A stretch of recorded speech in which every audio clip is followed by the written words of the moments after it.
Mapagpalang araw po sa ating lahat. Ako po si Emmanuel O. Alejandre. Ito po ang aking daily devotion para sa ngayong June 28, 2024. And we will continue our theme for this week, the forgiveness. Pero our topic for today is all about the forgiving culture in the church. May hinuha po natin ito mula sa ating gagamitin na verse for today's devotion na Colossians chapter 3 verse 12 to 14.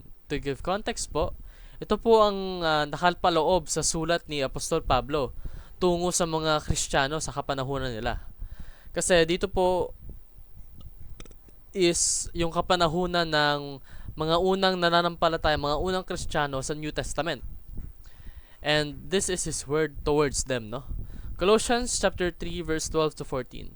Put on then as God's chosen ones, holy and beloved, compassionate hearts, kindness, humility, meekness, and patience, bearing with one another, and if one has a complaint against each other, forgiving each other as the Lord has forgiven you, so you also must forgive. And above all these, put on love, which binds everything together in perfect harmony. Sa Tagalog po, bilang mga hinirang ng Diyos, mga banal at minamahal, magbihis kayo ng kahabagan, ng kabaitan, ng kababaang loob, ng kaamuan at ng katiyagaan. Pagtiisan ninyo ang isa't isa, at kung ang sino man ay may reklamo laban sa kanino man, magpatawaran kayo sa isa't isa. Kung paanong pinatawad kayo ng Panginoon, ay gayon din naman ang inyong gawin. At higit sa lahat ng mga bagay na ito, ay magbihis kayo ng pag-ibig na siyang tali ng kasakdalan. So, masasabi po dito na sa mga kapanahonang sinulat kasi ito is very limited lang yung mga number of people na nagagather. Kumbaga yung mga fellowship nila is oonti lang talaga, onting groups of people lang. And sinasabi po rito na kapag nagagather po tayo para sa ating fellowship, para po sa sabay-sabay nating paggunita at pananampalataya sa Panginoon, kinakailangan pong magbihis daw po ng kahabagan, ng kabaitan, ng kababaang loob. And if ever man po na magkaroon ng sala sa isa't isa, let us forgive them po, tulad ng ginawang pagpapatawad sa atin ng ating Panginoon. Napakaganda po ng connection ng nagbunga ng mga community nung nakaraang mga unang mananampalataya ng ating Panginoon, ng unang mga Kristiyano. Napakaganda po ng connection nila sa kanilang komunidad. In fact, meron pong teachings dito na nabanggit si Pastor Russell.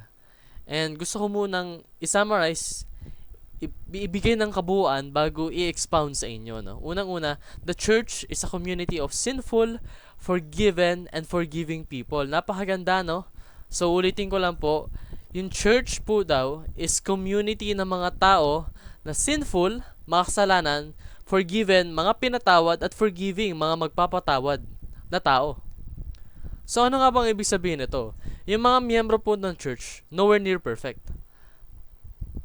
Lahat po ng miyembro sa church na yan, hindi po dapat nating isipin sila'y nakakalamang na. Because, kaya po sila nandyan, kasi sila ay sinful people. Kasama na po tayong lahat doon. Kasama ako, ikaw na nakikinig, tayong lahat. Tayong lahat po ay nagkasala, punong-puno ng kasalanan ng ating nature, ang human nature, no? We are considered as one of those sinful people. So if ever man na merong bagong miyembro na sa church mo, don't judge them. Lalong-lalo na if they are sinful, lalong yung apparent, yung pagiging makasalanan nila.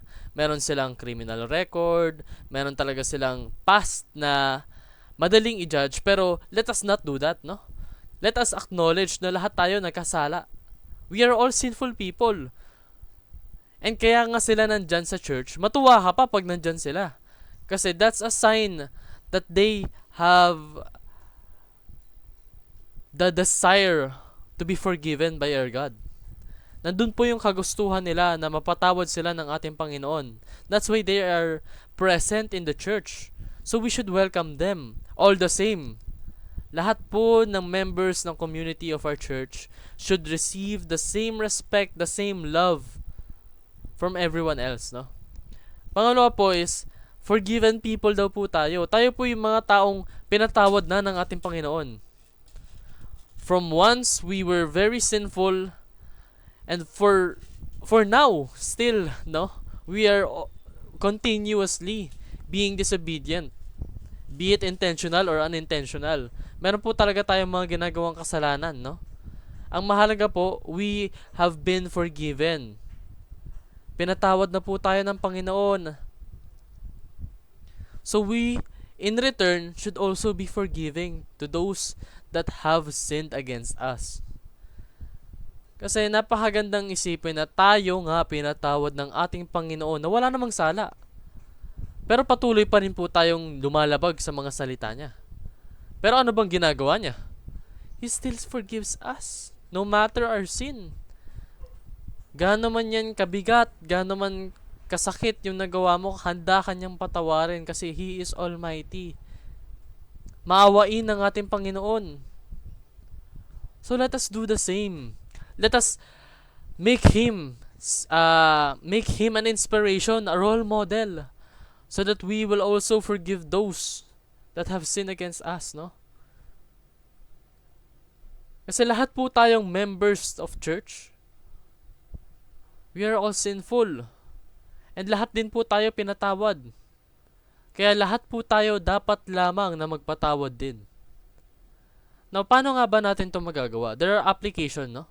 Unang-una po, let's put on a compassion, kindness, humility, meekness, patience, and love. Anong ibig sabihin nito? Napakarami, no?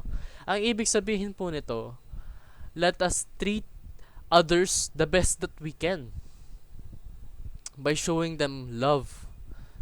Yung tunay na pagmamahal. Pagmamahal na ipinarana sa atin ng ating Panginoon. Let us share those to others as well. You have felt love. Love from our God. So let us share that love to others. Let's not be selfish, no? Hindi porket nakatanggap na tayo ng pagmamahal mula sa ating Panginoon is hindi na natin i-share. That's wrong. Let us share the blessings na ibinigay sa atin. Let us make that a sign of encouragement upang maging mabuti tayong tagapasunod ng ating Panginoon. Pangalawa po, let us endure the church's imperfection. Lalo na po sa mga kapwa ko nananampalataya at weekling dumadalo sa mga church. Meron po talaga tayong mapapansin na off sa atin. It's either mapapaisip ka na lang, wait lang, parang mali yun. O kaya, parang para sa akin, ang weird naman nun. Or, hindi ba yun kasalanan? Marami talaga tayong mararanasan na ganon. Especially when regularly tayong dumadalo sa mga church, no? It's impossible or highly unlikely na hindi tayo makakita ng faults. Kasi we are human.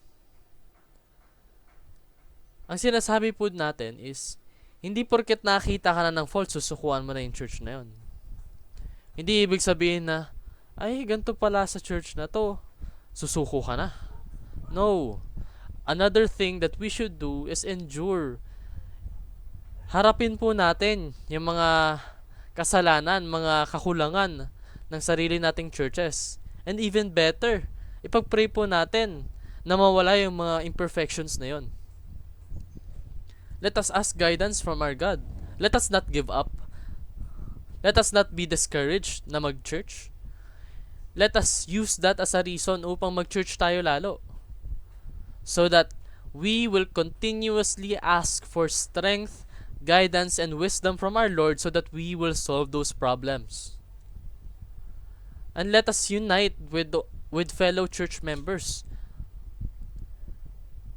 to have a collaborative effort para mawala yung imperfections na yun. Pangatlo po, let us forgive just as the Lord has forgiven us.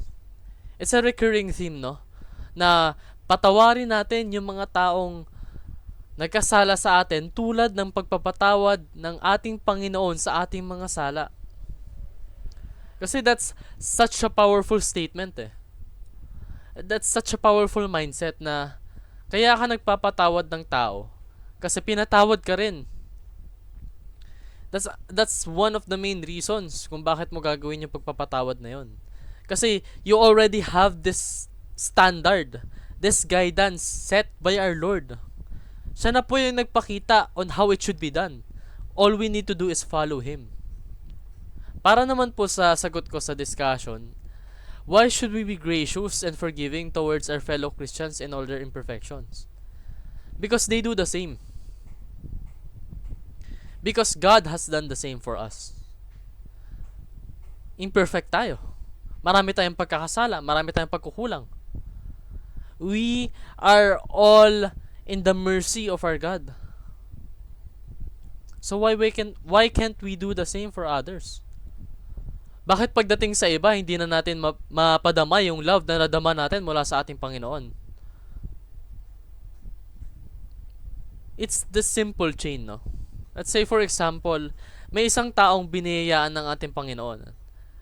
Ngayon, dahil siya ay Kristiyano, dahil siya ay tunay na nanampalataya sa ating Panginoon, he also shared those with others, with his peers.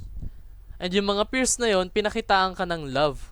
Pinakitaan ka ng compassion, ng kindness, ng warmth, ng comfort. Then all of a sudden, you decide to not show that to others. E di yung chain na yun, mapuputol na lang. Let us not be the ones to cut the chain. Let us be the ones to continue that, to further flourish, and to further expand the territory of our God. Kasi po, kapag we share those blessings, we share the love that we receive, we are also giving glory to our God. Lalong-lalo na when other people are thankful of our charitable actions, our Christ-like responses, sasabihin natin, dahil po yan sa Panginoon, we should thank the Lord because of that. Binigyan niya po ako ng ability upang makatulong sa inyo dahil po yun sa Panginoon. Let us give Him all the glory. Yung mga ganong actions, meron yung significant meaning sa ating Panginoon. So dapat lang na maging gracious and forgiving tayo. Lalong-lalo na sa ating mga kapwa Kristiyano, pati na rin sa mga hindi pa naniniwala sa ating Panginoon. That's all the more reason to show them compassion. So that they would feel that we have Jesus in us.